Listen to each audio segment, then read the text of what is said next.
ओम। प्रिय विद्यार्थियों, सुप्रभात। प्यारे बच्चों, नैतिक शिक्षा विषय की इस कक्षा में आप सभी का स्वागत है।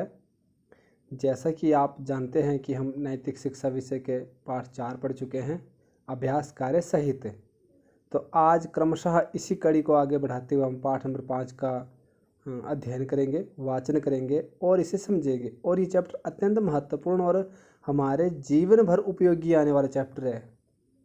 क्योंकि इसके बारे में इस पाठ में परमात्मा के बारे में बताया गया है। पाठ का शीर्षक है ईश्वर कहाँ है, अर्थात प्रभु कहाँ है। आपकी तरह एक छोटा सा बच्चा था, वो अपने पिताजी से कैसे कैसे प्रश्न करता है और कितना वो सुंदर तरीके से ईश्वर की महिमा को समझता है।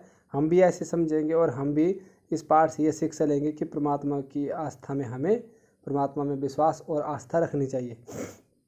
तो आइए शुरू करते हैं। माता पिता और आचार्य ये तीनों गुरु कहलाते हैं। गुरु 3 कहलाते हैं। एक्स्ट्रा प्रश्न में ये प्रश्न पूछे जाते हैं कि गुरु कितने होते हैं, तो 3 होते हैं, माता पिता और आचार्य। आचार्य कहते हैं टीचर्स को, गुरुओं को जो हमें शिक्षा देते हैं वो आचार्य कहलाते हैं। माता पहला गुरु है। उन सब से में जो सर्वप्रथम गुरु है वो माँ कहलाती है। बच्चे को पहली शिक्षा माता से ही मिलती है और सर्वप्रथम शिक्षा माता से ही मिलती है। बच्चे को माता बच्चे को व्यवहारिक शिक्षा देती है। उस बच्चे को व्यवहार में क्या क्या करना है, अच्छी बातों को बोलना है, अच्छी बातों को सीखना है, उसके अपने जीवन में कैसे व्यवहार करना है, ये माता शिक्षा देती है। उसे अपने शरीर के अंगों का, सगे संबंधियों का, बच्चे के संपर्क में आने वाले पशु पक्षियों का ज्ञान करवाती है। माता बच्चे को अपने शरीर के अंगों का, उसके शरीर के जो अंग है, ये हैंड है, ये पाँव है, कुछ भी इत्यादि विभिन्न प्रकार के अंगों का ज्ञान करवाती है। सगे संबंधी अपने रिश्तेदारों का भी ज्ञान माता ही करवाती है। बच्चे के संपर्क में आने वाले पशु पक्षियों का ज्ञान कराती है और बच्चों के संपर्क में आने वाले जो पशु पक्षी होते हैं उनके बारे में ज्ञान कराती है। जैसे कि किन पक्षियों के साथ, किन पशुओं के साथ हमें प्रेम का व्यवहार करना है।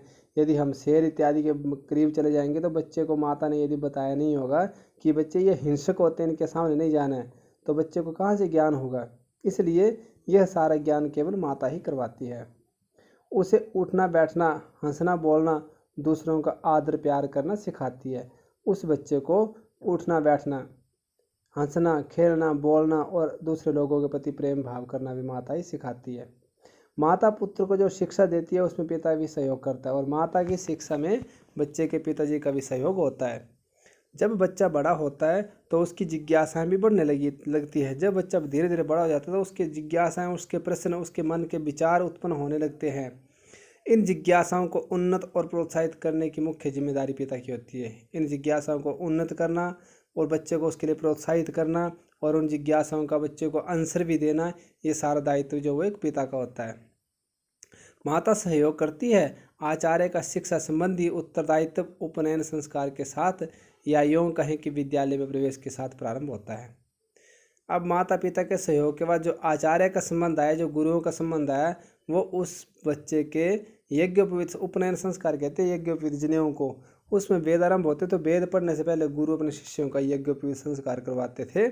उसके बाद वेद की शिक्षा प्रारंभ करते थे। परंतु आज के समय में वो परंपरा विलुप्त होती जा रही है और आज के समय में हम गुरुओं का जो जिम्मेदारी वो विद्यालय में प्रवेश के साथ कह सकते हैं कि एडमिशन जब हो गई तो आचार्य का दायित्व जो वो प्रारंभ हो जाता है। पुराने समय में बड़ों के प्रति शालीनता के साथ तथा ईश्वर भक्ति के संस्कार बचपन में ही डाल दिए जाते थे। प्राचीन काल में क्या होता था कि बड़ों के प्रति आचार व्यवहार और शालीनता के साथ साथ तथा ईश्वर की भक्ति के संस्कार जो होते थे वो बच्चों में बचपन से ही डाल दिए जाते थे। ईश्वर कैसा है, कहाँ रहता है, क्या करता है आदि बातें बच्चा पिता से ही सीख लेता था। ईश्वर कैसा है, ईश्वर का क्या स्वरूप है, कहाँ रहता है, परमात्मा कहाँ रहता है और क्या करता है आदि बातें, इस प्रकार की जो बातें थी वो बच्चा अपने पिताजी से सीख लेता था।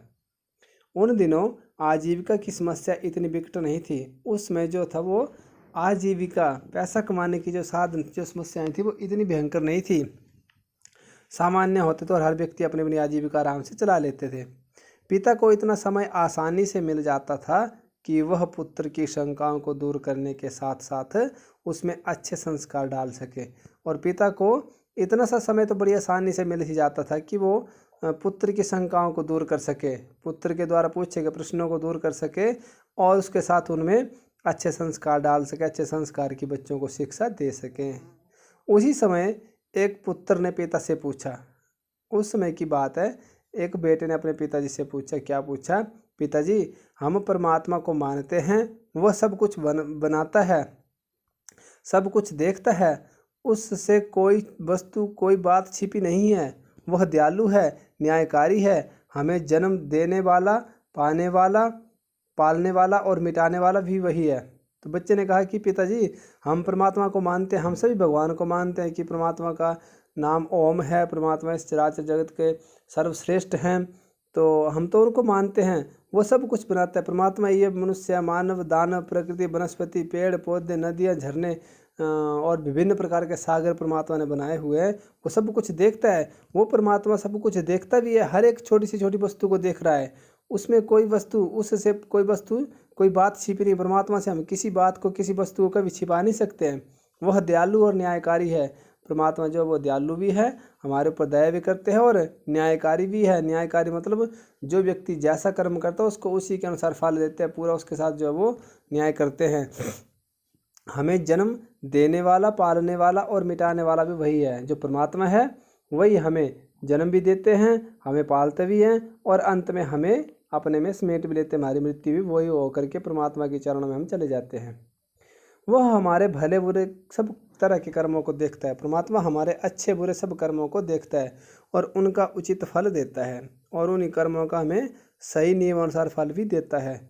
ऐसा भी हम मानते हैं कि वह ऐसा भी हम मानते हैं, पर वह रहता कहाँ और कैसा है ये हम नहीं जानते। आपको यह सब मालूम होगा, अतः मुझे भी बताइए। उसने बच्चे ने कहा अपने पिताजी से कि ऐसा भी हम मानते हैं कि परमात्मा सभी को उचित फल देता है, सभी के हर कर्मों को देखता है, परंतु पिताजी वो रहता कहाँ है और कैसा है वो, ये हम नहीं जानते।